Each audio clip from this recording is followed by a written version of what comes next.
കാർഷിക വൃത്തിയും വനജീവിതവും മണ്ണിനെ വരുതിയിലാക്കാനുള്ള അതിജീവനവുമാണ് ഗോത്ര കലാരൂപമായ പണിയ നൃത്തം.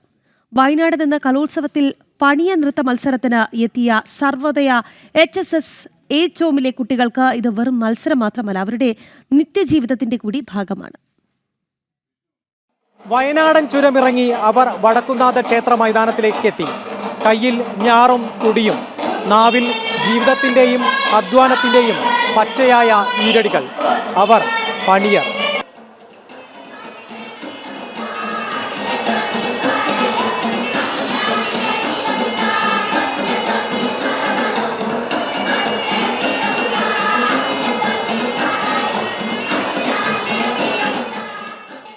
നീലക്കുറിഞ്ഞി എന്ന് പേരിട്ട മൂന്നാം വേദിയിൽ കർട്ടൻ ഉയരുമ്പോൾ മുന്നിലൊരു വയലാണ്.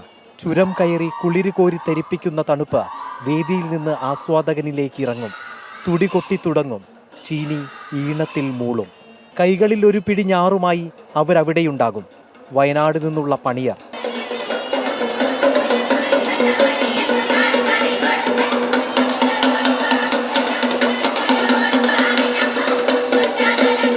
വയനാട്ടിലെ പണിയ വിഭാഗം പിറവിയിലും മരണത്തിലും സന്തോഷത്തിലും സങ്കടത്തിലും കൂടെ കൂട്ടുന്ന ചുവടുകളാണ് ഇവ. പ്രണയവും വിരഹവും സങ്കടവും കളിയാക്കലും തമാശയുമെല്ലാം വരികളിൽ. വാമൊഴിയായിട്ട് കിട്ടി വന്ന കുറേ ചൊല്ലുകളാണ്. അതിനെ നമ്മൾ ചിട്ടപ്പെടുത്തി കൊണ്ടുവന്നാണ്. ഈ തമാശയുണ്ട്, സങ്കടമുണ്ട്, കളിയാക്കലുണ്ട്, അതിൽ ചിരിയുണ്ട്, എല്ലാം കൂടി ചേർന്നതാണ്. അതിനെ ആ ഡാൻസിനെ ഏറ്റവും കൊഴുപ്പ് കൂട്ടാൻ വേണ്ടി അങ്ങോട്ടും ഇങ്ങോട്ടും പരസ്പരം കളിയാക്കുക, അല്ലെങ്കിൽ തമാശ പറയുക, അങ്ങനെയൊക്കെയാണ് ഇതിനെ ഭംഗിയാക്കുന്നത്. ഈ സമയത്ത് തുടിക്കാരനെ കളിയാക്കുന്ന ആൾക്കാരുണ്ട്, കളിക്കുന്ന സമയത്ത് കുയിൽ പാടുന്ന ആൾക്കാർ കളിയാക്കുന്നുണ്ട്. ഇതെല്ലാം കൂടി കൂടിച്ചേരുമ്പോഴാണ് വട്ടക്കളിക്ക് ഏറ്റവും ഭംഗിയാണെന്ന് തോന്നുന്നത്. പ്രണയത്തിൻ്റെ കഥ പറയുന്നുണ്ട്. ഇപ്പോൾ അവളെ ചിലപ്പം കല്യാണ വീട്ടിൽ പോയ സമയത്തായിരിക്കാം ഒരു കാമുകിയെ കാണുന്നത്. അപ്പോൾ അവളെ ആകർഷിക്കാൻ വേണ്ടി, ഈ കളിയിലേക്ക് ആകർഷിക്കാൻ വേണ്ടി ചൊല്ലുകൾ പാടി. അമ്മേനോട് ചോദിക്കുന്നുണ്ട്, പിന്നെ അച്ഛനെ മകളെ തരടുന്നതല്ലോ കുമ്പളവള്ളി തൂങ്ങുകയും, അതിൽ എനിക്ക് ആ പെണ്ണെ കെട്ടിച്ച് തന്നില്ലെങ്കിൽ കുമ്പളവള്ളിയിൽ തൂങ്ങും. ഒരു തമാശയാണ്.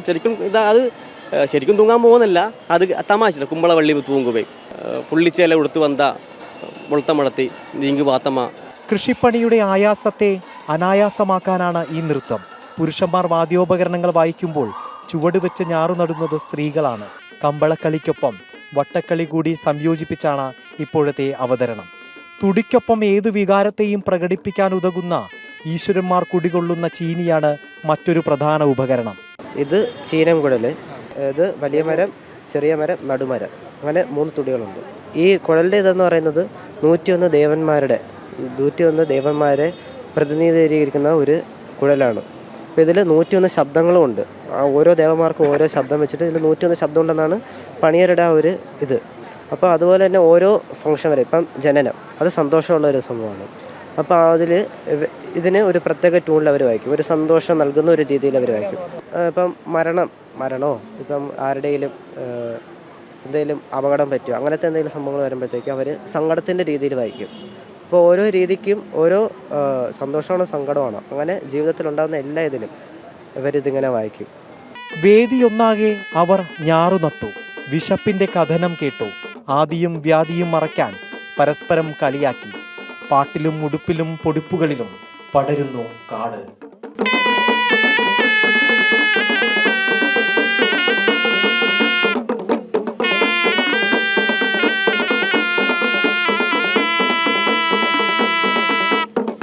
ഗോത്രജീവിതത്തിൻ്റെ ചൂടും ചൂരുമാണ് പണിയ നൃത്തം. മറ്റുള്ളവർക്ക് അത് അനുകരണങ്ങളാകുമ്പോൾ വയനാട്ടുകാർക്ക് അത് ആത്മപ്രകാശനമാണ്. തൃശ്ശൂരിൽ നിന്ന് ക്യാമറമാൻ സന്തോഷ് തിരുമലയ്ക്കൊപ്പം മിഥുനയ്യപ്പൻ, ജനം.